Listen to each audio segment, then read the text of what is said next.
Welcome back to episode 4 of the YU Outsiders. My name is Ayelet Friedman. My name is Nissim Farhi. And we don't comment. We don't observe. We just bring the news from an outside perspective. We're going to start off by talking about some current events at YU. So the American Dream Takeover, which YU generally does over Hanukkah, where both the Barron and Wilf campus take over the mall. Very Jewish.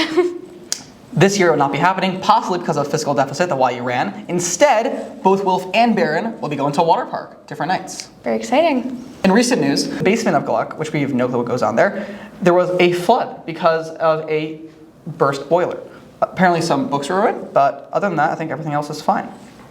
Speaking of natural disasters, we had a couple submissions for our YU lore, and one response that we received was about a fire that took place in Schottenstein in 2019. What happened exactly?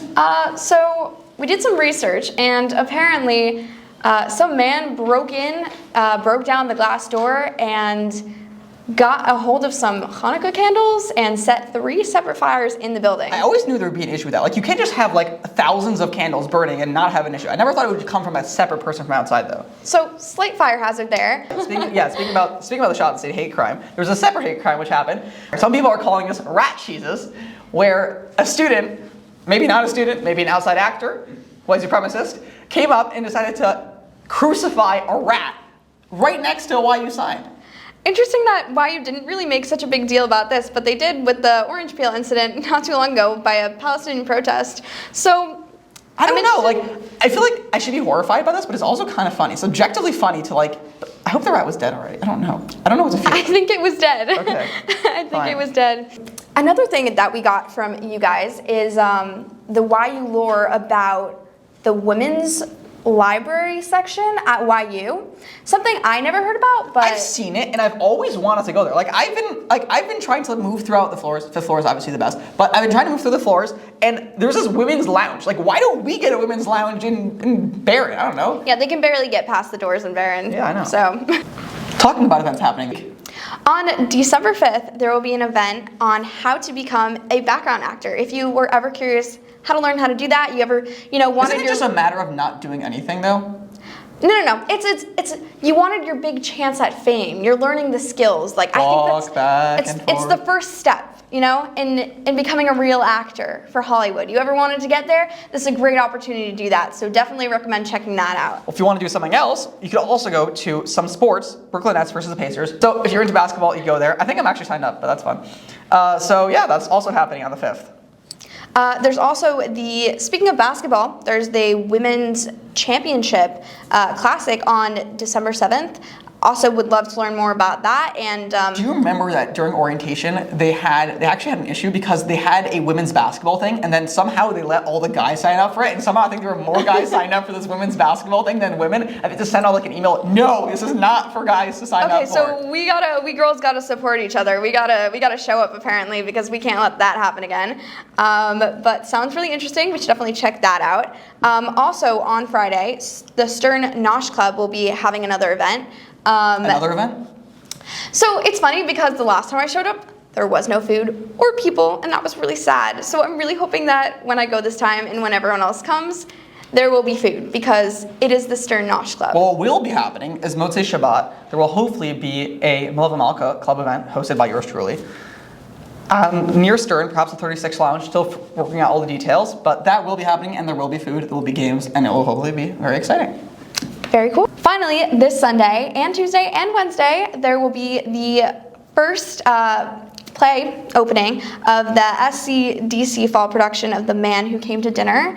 We know there's sarcophagus there, but I'm still curious what that is. Yeah, we've heard a lot about this sarcophagus, and if you want to learn more or see it in action, you should definitely check out the play.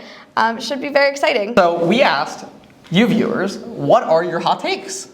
So one of the responses that we got, and I'm going to read it off for you guys.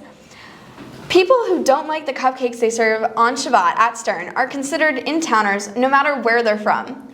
On the topic of Shabbat desserts on Barron, although they will never compare to the fresh red velvet and double chocolate chip cookies, the giant chocolate chip cookies are really good and definitely better than the sprinkle cookies. When do we get those? Why do we get them pretty often. I see them pretty often, and they're always really on top of their desserts. I kind kind of disagree with the cupcakes thing though. They're pretty dry. So you know what? If you're into the dry cupcakes, good for you. But I don't think that makes me an in-towner. I mean, I'm from Baltimore, so You know your sheet cake. we do. We have really good sheet cake. But I feel like even Baltimore is a debate if you're in Shout town out or to out of Praise town. for the sheet cake. There were more out-of-town news. Someone else had a different hot take that said, unless you're an out-of-towner or consume as much as an NFL linebacker, ouch, there's no way you can really be using up all your CAF dollars.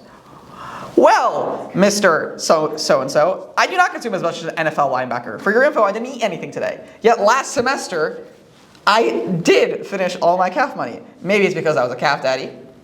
Possibly. We don't talk about that. But, yeah, I disagree. I mean, maybe you think that's not consuming a lot, but I definitely have a lot of money left, and I still have money left for this semester. I just don't have last semester. we got a lot of out-of-towner responses, so apparently just being out of town is a hot take. Because we also got one that says, when people say there's not enough provision for out-of-towners, it's because they don't take advantage of what's provided. So that's fair. No, so I would say that's hot. It is a hot take, but I think it's fair. It's not mean. It's just saying. I think it has its place where a lot of people at YU they complain about things, but they don't necessarily take advantage. Like the Outsiders. Like, come on, listen to the Outsiders Take podcast. advantage Take of the advantage Outsiders. of what we're providing. Great service. But no, I hear. But I think there's also something to be said for that YU actually doesn't really care that much about out-of-towners. That is fair. I think it's a little bit of both parties involved. On the topic of your hot takes and your YU lore, we, by which I mean you and Naomi. Naomi and I went around Barron today, and we got some opinions on what you guys think is the most cultish thing at YU. So let's hear from some of your responses. What do you think the most cultish thing that YU students do is? Definitely the Thursday backpack scene or whatever, like suitcase scene. Cult. I agree. It's a lot. Easily the Sparm sale. I don't think at any other university, well, I mean, no other university has the Sparm sale, but our university, I think,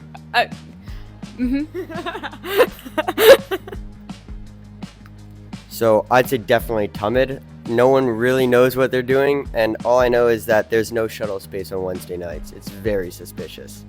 It's very suspicious. Thank you for your time. When I first came here and I came from a different world, I was very I did take notice of everyone having the same skirt. I would say Barron students getting on the bus to go to Wilf for an hour each way. It's so unnecessary and they don't like doing it, but they still do it. So some voodoo's going on to convince us to get on that bus, and it doesn't make any sense. I'm not really sure, but people keep talking about this guy named Sam. I don't really know what his deal is, but people seem to really, really like him here. And that wraps it up, episode 4 of The Outsider. Like, comment, and subscribe. I've always wanted to say that. Wow, that No, sounds good. it's like you always wanted to be that YouTuber. And follow us on Instagram too. We will be releasing more content on there, so you should definitely check it out. And we will be putting the link to our Instagram account down below.